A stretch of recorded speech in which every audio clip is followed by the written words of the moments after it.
muy buenas tardes. En este momento les damos un cálido saludo a nuestra iglesia, Casa del Padre, a todos nuestros hermanos en Cristo que en este momento están conectados, compartiendo en este momento con nuestra amada pastora, la pastora Leila.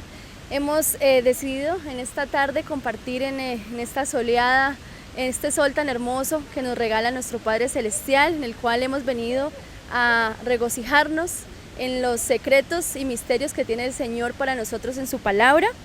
Vamos a trabajar del discipulado 2 que estamos estudiando de manera congregacional. Vamos a trabajar el tema 9 denominado la estructura de contención. Y vamos a empezar con el tema de los principios para florecer en los atrios.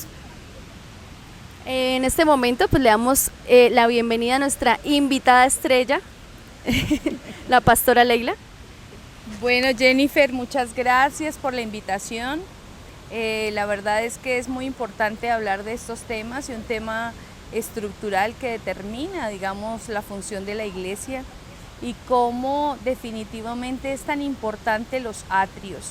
Porque el tema que realmente nos atañe en este día de hoy y para el cual tú me invitaste es para que hablemos un poco acerca de los atrios, de cómo florecer en los atrios. Sabemos que hemos venido trabajando la visión acerca del tabernáculo compuesto por 3 partes, los atrios, el lugar santo y el lugar santísimo. Sin embargo, a veces creemos que los atrios es un lugar menospreciado, es un lugar de poca importancia, pero creo que hoy, Jennifer, vamos a poder ver y sacar todo al máximo acerca de lo que se hace en los atrios, de cómo podemos realmente florecer en los atrios y ahora sí ya entrar a permanecer en el lugar santo y desde luego en el lugar santísimo, que es el lugar de la meta. Pues no sé si iniciamos, Jennifer, entonces acerca de los principios que tenemos en los atrios y que definitivamente podamos, así a grosso modo, poder hablar. Si nos ayudas, Julián, con la siguiente diapositiva, miramos lo que corresponde a la introducción para de allí pues continuar acerca de enfocarnos en lo que queremos en esta preciosa hora del Señor. Yo sé que usted va a ver el discipulado en la noche, nosotros estamos grabando de día, pero yo sé que es algo espectacular el tema que nos atañe en el día de hoy. Bien, estamos viendo entonces la iglesia del Señor como el tabernáculo de Moisés, pero también aquí hacemos algunas anotaciones acerca del templo de Salomón, porque así como nosotros comenzamos a desarrollarla poniendo un acento especial en la visión, desde luego que vamos a ver la iglesia como un tabernáculo. El tabernáculo, como ya lo hemos dicho, Jennifer, está organizado por el atrio, el lugar santo y el lugar santísimo. Y el lugar santísimo son 3 partes clave, 3 zonas clave que la iglesia de hoy en día debe tener pues especial cuidado y debe trabajarlas de manera correcta. Sabemos que Dios es un Dios trino y todo lo organiza en dimensiones de 3. Nosotros somos seres tripartitos, entonces realmente es bien interesante poder absorber, digamos, toda esta información. Cuando nosotros hablamos acerca de la estructura de la iglesia, hemos dicho algo muy importante y es que la estructura se hace para poder contener el fruto, para que el fruto no se pierda. Y es importante que nosotros recordemos que el enemigo atacó en el Edén a través de un animal, la serpiente. ¿Y por qué lo hizo a través de la serpiente? Ella tiene 2 características que quiero recordar en esta hora. La primera es que ella no tiene estructura ósea, ¿sí? La iglesia necesita estructura porque así fue diseñada en la mente y en el corazón de Dios. Y lo segundo es que la serpiente tiene una lengua bífida. Eso quiere decir que tiene un doble mensaje, verdades a medias. Y esto pues es bastante complejo cuando nosotros lo miramos a la luz de la palabra y a la luz de la iglesia. Nuestros padres han trabajado frente al tema de establecer la palabra como algo muy importante. Cuando ellos pecaron, cuando Adán y Eva pecaron, nosotros fuimos destituidos de la gloria de Dios, y eso pues es claro y es evidente para todos. De allí la importancia que nosotros podamos recuperar los diseños que le permitan a la iglesia manifestarse y llevar a la gente al destino profético para el cual fuimos nosotros determinados desde la eternidad. Y para ello pues nosotros necesitamos transitar en el tema del Evangelio, que nos lleve a alcanzar aquello para lo cual Dios nos ha llamado, y de ahí es de suma importancia poder estudiar estas temáticas de la visión de nuestra iglesia. Yo no sé si Julián nos puede regalar la siguiente diapositiva, donde nosotros vamos a ver, esta es una imagen que la hemos visto muchas veces, acerca de las tres partes que componen el tabernáculo. Esto solo a modo de recorderis. No sé si Jennifer quiere recordarlos, cada una de sus partes rápidamente, y ¿qué encontramos allí? Bueno, la primera parte, o lo primero que nos encontramos al cruzar es la puerta que sabemos que está revestida de los colores que ya hemos estudiado varias veces, que sería el blanco, que es santidad, rojo carmesí, que es sacrificio, el azul, que es la paternidad, y el púrpura, que es la realeza. Una vez atravesamos la puerta que nos dirige hacia el atrio, encontramos como tal el altar de bronce, ese altar en el cual está compuesto por sus cuatro extremos, los cuatro cuernos del altar. A continuación nos encontramos con la fuente de bronce, que es el lugar donde sabemos que ya están los ministradores, en el igual el lavacro, en el cual nos encontramos pues con nosotros mismos. Ahora ya profundizaremos en cada una de las partes. A continuación nos encontramos con la segunda parte, que está compuesta por el lugar santo. En esa parte encontramos el candelero, la luz, encontramos la mesa de los panes de la proposición, nuestro alimento, y el altar de incienso, que más adelante ya también profundizaremos en él, que son las oraciones de los santos, de los justos. Y a continuación encontramos ya el tercer lugar, que es el lugar santísimo, donde encontramos el arca del pacto, la presencia. Eso es pues la estructura como tal, de manera muy general, porque realmente lo que vemos es que cuando el Señor dio la orden de construir este tabernáculo, dio todo detalle. Dio desde la altura, la estatura, los componentes, los materiales con los cuales la longitud, los materiales con los cuales estaba compuesto cada una de las cosas, como parte o símbolo de lo que somos hoy como seres humanos, lo que somos nosotros, nuestra composición, y cada detalle fue diseñado y estipulado directamente por el Señor. Como nos decía la pastora, realmente ella es invitada en este tema, y para mí fue fundamental. Una vez lo estuve estudiando, debido a que se trata de nuestra visión como iglesia. Pienso que eso es lo que nos caracteriza y lo que el Señor nos ha regalado a través pues del padre de la casa, que es el apóstol Benito, el cual trajo como ese diseño, esa visión, mediante la cual pues fue adoptada la pastora Leila, y por siguiente ella también nos lo ha transmitido a nosotros como hijos espirituales. Pienso que es muy importante, porque si nosotros entendemos esta estructura, entendemos nuestros recorridos como hijos de Dios, como cristianos, y cómo va a ser ese proceso que tenemos que llevar cada uno de nosotros, y terminamos entendiendo que el tabernáculo está dentro de nosotros y que tenemos que vivirlo cada día de nuestra vida hasta que Dios nos llame a cuentas. Entonces por eso es muy importante para nosotros, o las personas que llevamos ya un tiempo en la iglesia, digamos, reafirmarnos en estos conocimientos, pero también para aquellas personas pues que son nuevas o que llevan menos tiempo realmente en el estudio de este diseño, pues realmente afianzar estos conocimientos, porque a pesar de que inicialmente parece algo como bueno, como superfluo, muchas congregaciones lo estudiarán de manera muy superficial, para nosotros como iglesia es muy importante entender cada una de las partes que vamos a estudiar el día de hoy. Entonces la primera parte, o el primer escenario, como hablábamos, pastora Leila, es el atrio. El atrio. Bien, vamos entonces, como decía Jennifer, vamos a hacer ese recorrido y vamos a recordar que el atrio es la primer parte en el recorrido, y es donde la gente pues es recibida, allí se aconseja, allí se ministra, pero es solo una fase, solamente una parte del camino, porque hay un camino por recorrer. Ya lo hemos hablado, ya Jennifer también lo ha establecido, lo ha recordado, 3 escenarios. Así que luego la misión de los que trabajan allí en los atrios es introducirlos al lugar santo. Ese es el propósito desde el momento en que llegan a la casa. Aquí se desarrolla pues el trabajo de carácter evangelístico, de cómo ganar almas para Cristo, y a través de esto lo hacemos a través de Hombres Puerta. También tenemos allí consejeros y ministradores. Hombres Puerta que están al inicio, los consejeros que obviamente van a estar en el altar de bronce y los ministradores que estarán en la fuente. Y es solo el camino, no es la meta, y es importante que lo recordemos, es solamente parte del camino, es el primer paso, y este paso nos va a llevar a que la gente pueda ingresar al lugar santísimo. En el atrio la luz es natural, como la que usted está viendo aquí, o sea, aquí no hay techo, y por eso hemos tenido que utilizar estos sombreros, porque el sol era bastante fuerte, entonces se hacía necesario tener algo que nos tapara mientras estamos en el lugar.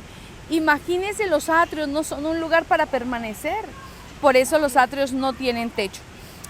La gente está expuesta, por ejemplo, a dar círculos alrededor del tabernáculo, y mucha gente se queda dando círculos alrededor del tabernáculo sin ingresar a cada una de las partes que tienen los atrios. Nunca conservan la línea recta. La línea recta es pasar por el altar de bronce, luego la fuente y luego entrar al lugar santo y luego al Santísimo. Sin embargo, como les digo, mucha gente le encanta dar vueltas y no concretar nada, no quedarse en ningún lugar. Un mover de Dios provocado por el hombre de Dios hará que la gente entre en él. Es importante allí el papel que nosotros hacemos, digamos, ya sea que sean hombres puertas, ya sea que sean consejeros o administradores, es fundamental para que esta persona camine en línea recta hacia la meta, hacia el propósito, y no se quede dando vueltas. Julián, ayúdame con la siguiente diapositiva. Allí podemos mirar entonces lo que corresponde al altar, al atrio, y ahí podemos observar, usted puede mirar allí cómo está la gente trabajando. El altar de bronce está encendido, allí está el sacrificio, más adelante está la fuente, hay personas que están trabajando allí con la ofrenda, que es el sacrificio, y pues ya nosotros conocemos bastante esa parte. Antes de entrar vamos a dar, vuelvo y le repito, un roce por cada una de las partes, y luego entraremos a ya quedarnos en los atrios para entrar a conocer muchas verdades interesantes. Pasemos entonces ahora al lugar santo, Jennifer, y en el lugar santo decimos entonces que necesitamos introducir a la gente. Una vez ya ha ingresado la gente a los atrios, necesitamos llevarlo al lugar santo, que es el lugar donde ellos se van a encontrar con 3 mobiliarios. ¿Cuáles son esos mobiliarios, Jennifer? ¿Esos mobiliarios cuáles son? El candelero, la mesa de los panes de la proposición, okay, y el altar de incienso. Y el altar del incienso. 3 elementos que son muy importantes, y aquí vemos cómo las cosas empiezan a cambiar de una manera trascendental. Aquí se va a engrosar el canal de información, porque aquí ya vamos a tener un alimento mucho más importante, mucho más sólido, y aquí tiene que ocurrir algo glorioso. Hay 3 equipos que trabajan para ello, desde luego, y una de las cosas que gobierna el lugar santo es la luz del candelero. Ya no estamos a la luz del sol como aquí, porque en el lugar santo obviamente nos va a alumbrar es el candelero. Esa luz del candelero también representa la palabra, no la luz del sol, sino la luz de la palabra. Dios le da a Moisés, mira, los más mínimos detalles para encender el candelero, y es bien interesante cuando ya avancemos más en la parte discipular. Hay un discipulado donde nos van a enseñar cómo funciona todo el tema del candelero, y es algo hermoso. Este se servía de 66 utensilios, haciendo figura de que la Biblia tiene 66 libros. Así que él tenía que alumbrar 2 cosas importantes del candelero. Lo primero, el altar del incienso, que es la figura de la oración, una oración que debe tener revelación, pues está iluminada la luz del candelero, pero además esa oración es una oración también de intercesión, una oración intercesora, una oración que ha trascendido a lo profético, y que ahora vemos una intercesión una oración intercesora profética, no es cualquier tipo de intercesión. Y también el candelero nos va a alumbrar la mesa de los panes de la proposición. Y esos son 12 panes. 12 panes, figura de los distintos tipos de pan, de los 12 trigos del Antiguo Testamento. Y aquí pues vemos una dieta equilibrada para los hombres. Pero recordemos que también el 12 es número apostólico. ¿Sí? El 12 es número apostólico, número de gobierno. Y esta mesa de los panes es el alimento que los sacerdotes preparaban para la gente. Este es el pan. Cuando nosotros, miremos Julián la siguiente diapositiva, cuando nosotros miramos el lugar santo y miramos ese candelero tan majestuoso, tan bello, recordemos que ese candelero era elaborado de una sola pieza. Ese candelero era de oro y ese candelero vemos que tiene 7 brazos. Esos 7 brazos pues representan los diferentes espíritus. Tenemos el espíritu de sabiduría, el espíritu de consejo, el espíritu de conocimiento, el espíritu de Yahvé, el espíritu de temor a Dios, el espíritu de poder y el espíritu de inteligencia. Todo eso a la luz del candelero, cuando nosotros llegamos a esa dimensión espiritual, créame que muchas cosas en nuestra vida se van a activar. En todas las áreas, yo no puedo decir que en mí está operando el don de inteligencia, por ejemplo, y yo estoy haciendo cosas pues por fuera de la inteligencia de Dios. Entonces, bellísimo, y vemos esos panes. Ahí rápidamente pasemos la diapositiva, vemos la mesa del pan de la proposición, con los panes de los cuales ya habíamos hablado, y el altar del incienso que está en la siguiente diapositiva, solo a modo de recorderis. Es importante que nosotros digamos lo siguiente: dentro del lugar santo la gente se encuentra con la estructura discipular. Nosotros contamos con 10 discipulados, cada discipulado más o menos cuenta entre 15, 17 temas más o menos. Además que nosotros también contamos con una estructura de oración. Aquí entra el hombre que ya se comprometió a recibir la palabra discipular como una enseñanza casi personal, y el hombre que tiene ya una dieta de oración. Nosotros tenemos, gracias a Dios, a través de las hermanas de la intercesión, lideradas por la hermana Cecilia Garcés, tenemos una estructura de oración donde a la gente se le invita a que por favor ore. Eso normalmente se hace una vez a la semana y se le llama, se le colocan unos turnos. Es tan importante que la gente decida orar. Cuando la gente no tiene tiempo para orar, quiere decir que la gente no está entendiendo el propósito de lo que es estar en el lugar santo. Si la gente no le da la dimensión que tienen estos discipulados, pues no va a poder crecer en el ámbito espiritual y no va a poder avanzar en la carrera del tabernáculo. Entonces, aquí hablamos de 2 cosas importantes. Hablamos de la estructura discipular, que sería el pan, y estamos hablando también de la oración, que sería el altar del incienso. O sea, la una tiene que necesariamente ir acompañada de la otra. Así que nosotros tenemos la responsabilidad de que la gente ingrese a ese lugar santo. Tenemos que dar tiempo a la gente, pero cuanto más rápido entre, pues será mejor para ellos, porque la gente se va a comprometer, va a madurar mucho más rápido, va a crecer mucho más rápido. Algunos no se van a comprometer rápidamente, pero el funcionamiento de la estructura de contención va a posibilitar que ellos puedan llegar. Quizás unos van a llegar más rápido, otros se van a demorar, pero la idea es que todos lleguen a esa estructura discipular. Allí la gente pues se va a entrenar, la gente se va a comprometer, se va a avivar y se va a apasionar por las cosas del Señor.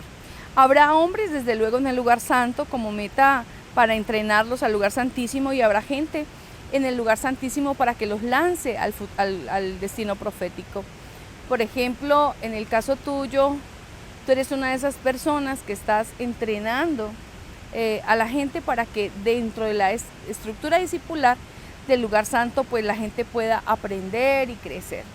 También sabemos que los bebés, hay bebés espirituales, todavía tienen la necesidad de que se les esté ayudando, que se les esté instruyendo, que se les esté guiando, porque muchas veces ellos pues todavía no tienen claro lo que es la prioridad de Dios en la vida de cada uno. Pero es interesante que nosotros entendamos que la prioridad de Dios es dar.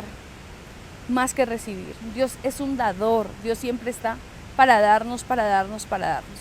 Jesús pues se encontró con una generación de hombres que no entraron ni dejaron entrar a otros. Nosotros necesitamos desbloquear el camino, porque así como hoy en día hemos visto bloqueos en el camino que no nos permiten avanzar de un lado a otro, así mismo lo vemos en la vida espiritual.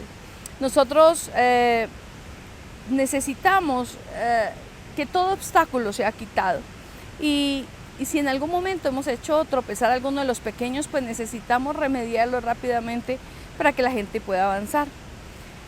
Pedro, como nosotros hoy en día, Pedro era piedra de edificación, y así lo dijo Jesús. Pero una piedra fuera del lugar donde están todos, pues es un problema, se convierte en un problema. Esto trata de un atrio desordenado, donde la gente tropieza con las piedras, o sea, con la gente. Hay gente que se convierte en piedra de tropiezo, y pues que en lugar de edificar, se convierten en un problema. Pero no lo hacen porque estén desordenados, lo hacen porque están desordenados y hay que llevarlos al orden. En un atrio, en una congregación, todos deberían estar altamente activos, o sea, la gente que más molesta es la gente que está desocupada. Yo muchas veces les digo, ¿qué es lo que le pasa? No, que es que esta persona, mire, esa persona lo que le pasa es que está falta de oficio, necesita tener un oficio al interior de la casa. En el lugar santo la gente aprende muchas cosas, pero miremos algunas de ellas, Jennifer. ¿Qué es lo primero que la gente tiene que aprender dentro del lugar santo? La primera de ellas es orar. Ahora. Lo que pasa es que cuando venimos, digamos, y estamos todavía en el atrio, ni siquiera hemos ingresado al tabernáculo, no tenemos, digamos, eso como una costumbre, ¿no? No lo tenemos, sino como algo realmente alejado, apartado. Entonces, aprendernos a comunicar con nuestro Padre como ese Dios vivo que está ahí, que solamente es que nosotros levantemos nuestras oraciones, abramos nuestros labios para hablar con Él y a conversar con Él, hasta que se nos vuelva realmente una rutina, algo cotidiano, algo necesario, como comer, como lavarnos los dientes, algo tan necesario que usted no saldría de su casa si no lo hace. Entonces realmente tenemos que aprender a eso, y entonces yo lo llamaría así, o yo lo puedo evidenciar de esta manera, pastora, es como una universidad, ¿no? Sí. Entonces cuando uno está en el atrio, está en la zona de preingreso, él está haciendo como el preuniversitario, lo están preparando para ingresar a la etapa de la universidad. Cuando ya entras al lugar santo, entras a la universidad a formarte bajo la luz, como estábamos hablando, con el alimento correcto, necesario, en la cantidad, dosis y densidad que requieren, y es cuando empiezan también la comunicación, que es a través de la oración. Entonces hay cosas fundamentales, como estábamos hablando, que uno aprende, como es la oración. Es fundamental para poder uno comunicarse y para poder dejar ahí, digamos, en la oración y en esa comunión con el Padre, nuestras necesidades, nuestras aflicciones, también obviamente el agradecimiento por todo aquello que Él hace. También, digamos, Él está ahí para nosotros pedirle sabiduría, pedirle revelación, entendimiento, que nos vaya revelando el camino, el propósito a seguir, cuál es el paso, ¿no? Para poder tener esa comunión que nos lleva realmente a afianzar nuestro espíritu a su espíritu, y que nuestra alma realmente ocupe el lugar y sea realmente paternizada de manera correcta.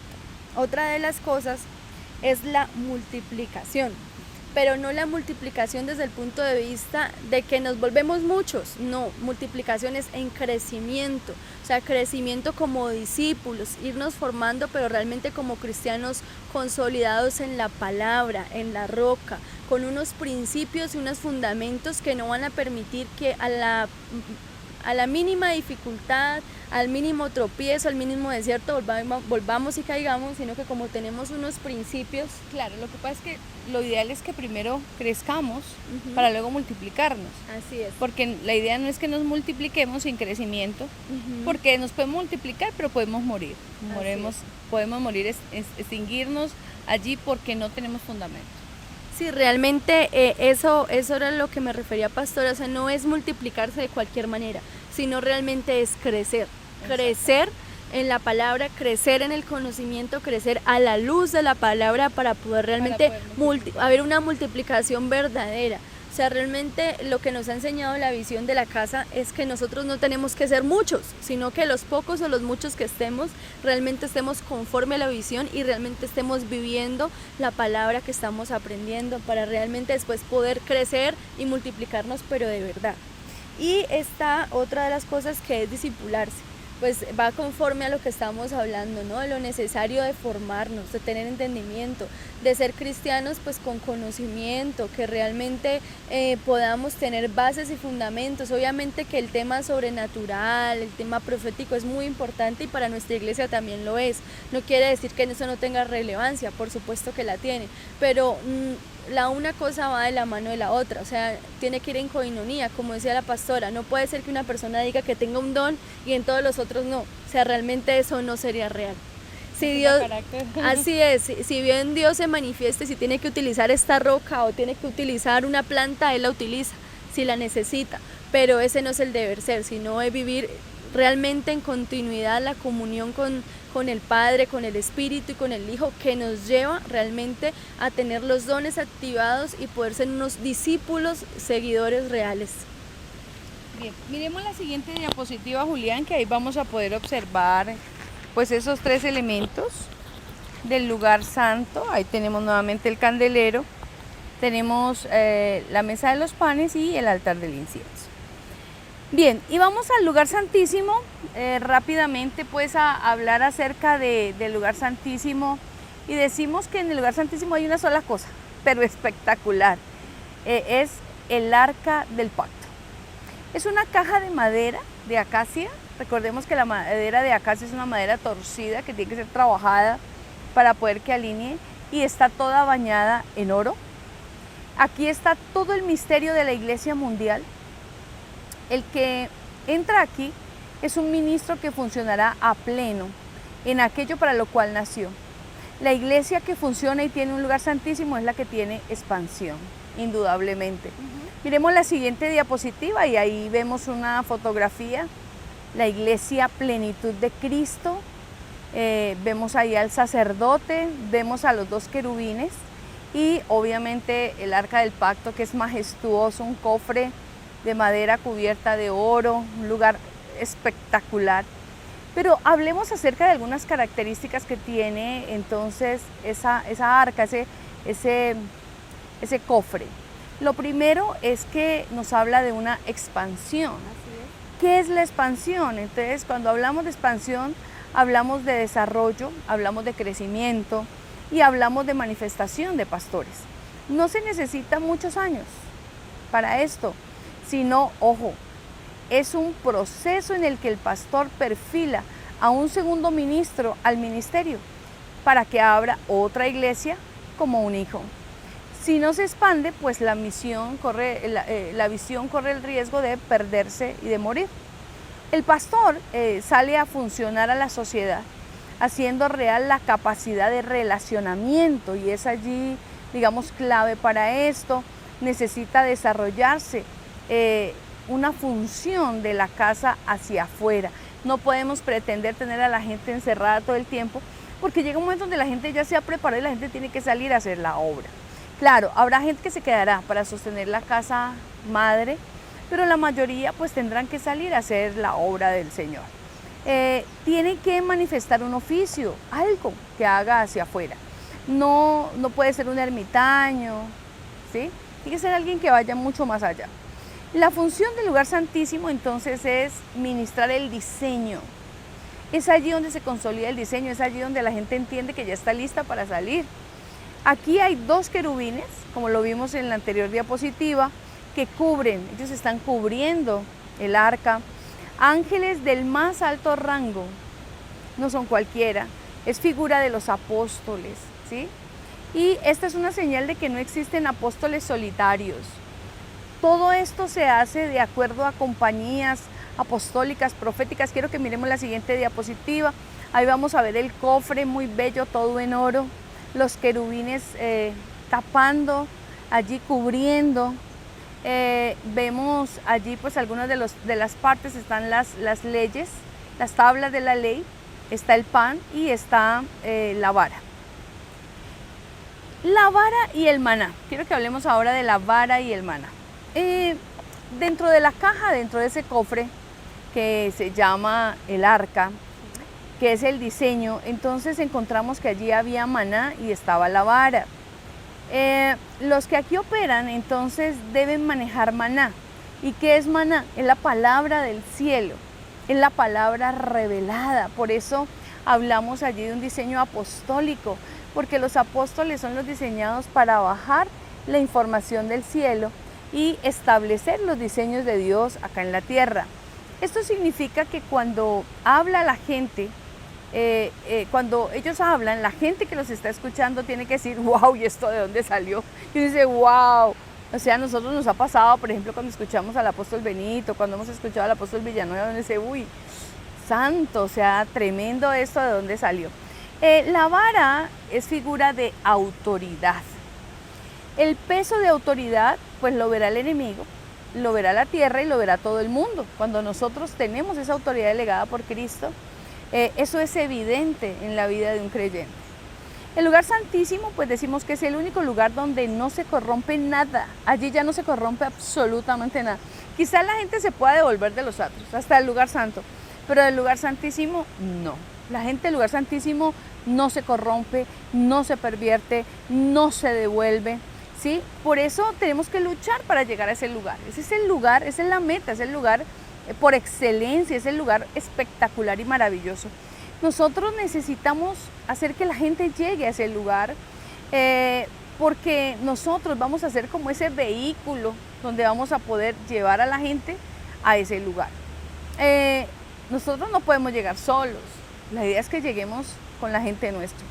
Si un apóstol no tiene casa, pues si uno dice, bueno, ¿y cómo así que esta persona dice que es apóstol pero no tiene casa?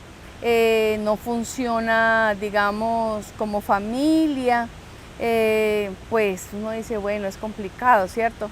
Jesús dice, ustedes tendrán el testimonio mío porque participaron conmigo desde el principio. Ni siquiera Jesús estuvo solo, él tuvo su equipo. Son muy pocos los que entran en este lugar y eso sí tenemos que ser realistas. Hay gente que se demora mucho en llegar allí, hay gente que da demasiadas vueltas. Los movimientos aquí son muy profundos y son secretos. Se manejan aquí pues los 3 niveles de palabra. Me gustaría que me regalaras la siguiente diapositiva. Bueno, ahí vemos nuevamente los 3 elementos que hay en el arca. Miremos la siguiente diapositiva y aquí vemos los 3 niveles de la palabra que en alguna oportunidad los habíamos mencionado. Los apóstoles pues comían el grano, ¿sí? Ya los ministerios pues van a comer harina y pues los discípulos comen pan. En la medida que tú vas creciendo en el nivel espiritual, pues va a cambiar tu alimento, porque depende de ese nivel. Pero hablemos, o sea, de un tercer elemento. ¿Cuál es la tarea hacia adentro, Jennifer, que ellos realizan? Ahí en esta parte nos habla sobre el establecimiento del reino. Nos habla lo siguiente: hay cosas que Dios se va a guardar, son cosas íntimamente secretas que Dios entrega para direccionar ministros. Hay que volverse indispensables en esa atmósfera.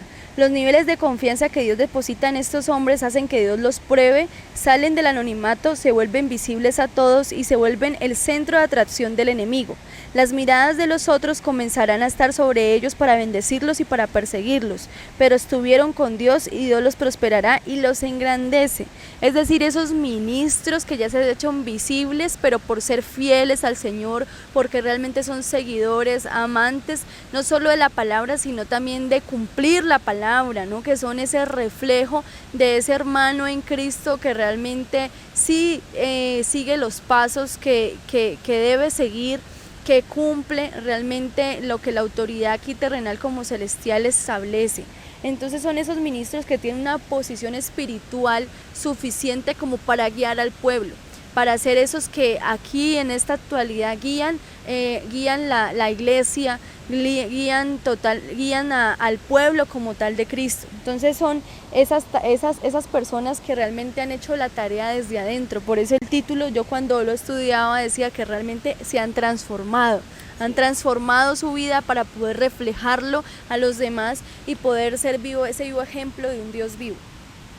Bien, Vamos entonces a mirar, digamos, la cuarta característica que hace referencia al cincelado. Y cuando hablamos de cincel, Jennifer, es un tema bastante complejo. Totalmente. Y también hablamos del martillo, que es el nivel de palabra más fuerte. El que cincela, ¿sí? Y hay gente que no lo resiste, pero los hombres de Dios se forjan a golpe de martillo. Totalmente. ¿Cuántos martillazos ha recibido? Muchísimos. A través del proceso. Sí, o sea que, ¿por qué? Porque estamos hablando acerca de los elementos del tabernáculo y vemos que se trabaja la madera de acacia, una madera torcida, y nosotros somos esa madera, prototipo del hombre que tiene que ser forjado a golpe de martillo. El martillo pues es una sola pieza completa, al igual que el candelero. Si ese martillo se quiebra, no sirve, hay que desecharlo. Un hombre que se rompe en el proceso no va a servir. Mira qué fuerte es. Por eso, mire, estos debían ser muebles de una sola pieza, sin soldaduras, sin parches, porque si se quiebran no funcionarán en el lugar santísimo. Serán hombres que no tienen pérdida, cincelados. Judas era un instrumento del lugar santísimo, pero Judas estaba roto, ¿sí? Mire, le pasó en lo natural lo que él vivía en lo espiritual. Judas tenía fisuras. Cuando la gente pisa el lugar santísimo se empiezan a manifestar cosas, afloran cosas. Allá no pasa absolutamente nada. O sea, allá eso es como cuando a ti se te despincha una llanta, por ejemplo, y entonces la meten así como en agua para ver por dónde brota, para ver dónde está el huequito. Así pasa en el lugar santísimo. Acá tú entras y tú, o sea, ahí se te examina absolutamente todo, se te pasa el escáner por todo lado y allí no hay nada que no salga a la luz. O sea, eso es impresionante. Así que allí van a manifestarse los problemas de carácter seguramente. Si tienes problemas matrimoniales, familiares, económicos, mira, allí es como que Dios suelta la radioterapia y empieza a revisar absolutamente todo. Allí lo único que funciona es la luz de Dios. En los atrios tenemos la luz del sol, en el lugar santo el candelero, pero en el lugar santísimo está la luz de Dios. En ese lugar no hay sombra, porque allí alumbra la luz de Dios. Todas las áreas quedan expuestas, se manifiestan situaciones y circunstancias de la vida de la gente. Cuando Jesús salió al ministerio público es cuando Dios como Padre sale a hablar de Él y lo recomienda. A Jesús como a nosotros nos recomienda el Padre. Pero tenemos que pasar y llegar a ese proceso de cincelado, pero ese proceso realmente comienza en los atrios, con los buenos artesanos.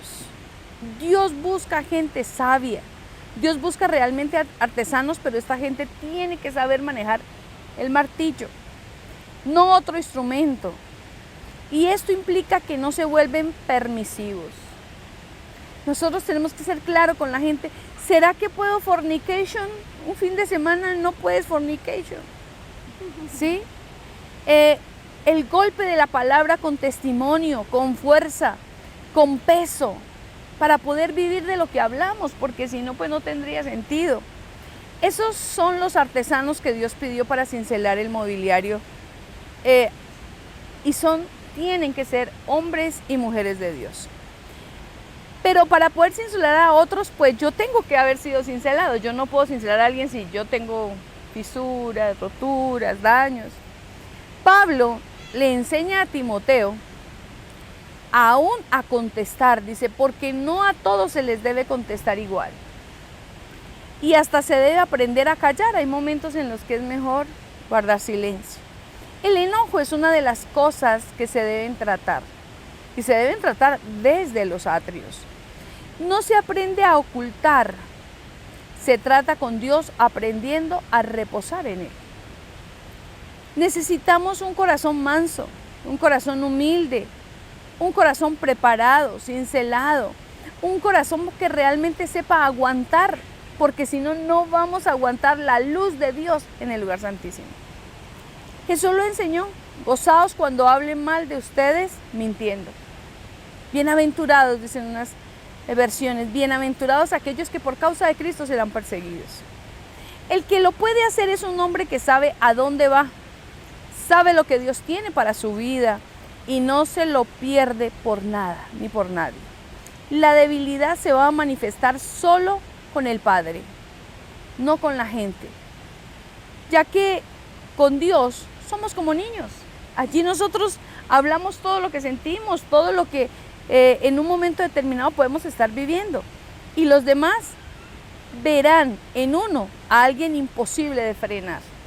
Necesitamos ser hombres de Dios equilibrados y Dios nos va a respaldar. Pero es necesario el cincelado, es necesaria la preparación. Por eso no podemos decir: no, venga usted que acaba de llegar porque tiene un don, venga, pongámoslo aquí a hacer esto. No, eso es muy, muy delicado. Entonces, pues es importante que nosotros podamos mirar todos estos detalles interesantes para poder adentrarnos, ¿qué hora tienes?, a las situaciones que llevamos. Sí, realmente, pastora, de este tema es de los más importante, porque a través de eso es que somos transformados a través del martillo. Aquí vemos que el martillo nos da un golpe más fuerte, ¿no? No es el mismo golpe del que tú hablabas en los atrios, sino que es un golpe realmente más fuerte y que no todos resisten, porque realmente ahí nos tiene que probar el Señor de tal manera que después, cuando Él nos entregue hijos espirituales, cuando Él nos entregue su obra, con cualquier cosa no vayamos otra vez a rompernos y a dejar todo tirado, porque realmente para Él lo importante es eso, ¿no? Es su obra, y que cada persona realmente lo conozca y pueda ser transformado a través de su palabra. Entonces, por eso es tan importante pasar por diferentes pruebas que nos transforman y nos llevan a diferentes niveles de madurez espirituales. Y tenemos que ser, digamos, ya en este punto equilibrados a tal nivel que puedan ver los demás en nosotros ese equilibrio y esa coinonía entre lo que decimos y lo que hacemos. Y realmente podamos presentarnos delante de Dios con unas vestiduras realmente transformadas y limpias para poder servirle al nivel que en este lugar ya Él requiere, porque es un nivel diferente. Si bien es cierto, es un nivel hermoso, porque obviamente está la presencia, está la luz, como tú decías, resplandece en toda parte, también es más la exigencia que tiene el ministro. Entonces pienso que a este nivel tenemos que llegar, por supuesto, todos los que somos llamados, pero para poder llegar a esta etapa es importante atravesar pues todo lo que hemos hablado en esta tarde con la pastora. Muchísimas gracias, pastora. Realmente era muy importante traer tu luz y la revelación que el Señor ha traído a través de ti con esta visión, para nosotros poder realmente afianzar estos conocimientos y poder seguir discipulándonos en su palabra y en su conocimiento, y que sea esa luz del Señor trayendo revelación sobre nosotros.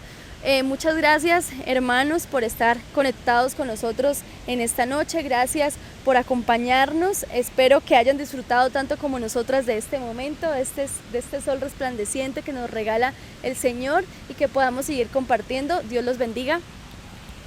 Bueno, es muy importante que entendamos que en nuestra segunda parte ya vamos a hablar de los atrios y cómo florecer en los atrios.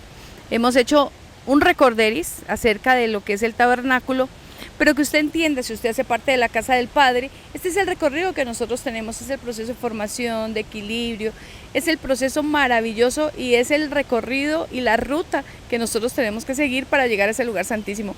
Jennifer, gracias por la invitación, una bendición para todos ustedes desde aquí. Recuerde que les amamos, les bendecimos, deseamos que sea usted ese instrumento de bendición para mucha gente, no solamente que es transformado, vivificado, lleno del Espíritu Santo, sino que ahora usted será un ganador de almas para transformar vidas en el nombre de Jesús. Una feliz y bendecida, bueno, podríamos decir noche, pero para nosotros es tarde. Les amamos en el amor de Jesucristo.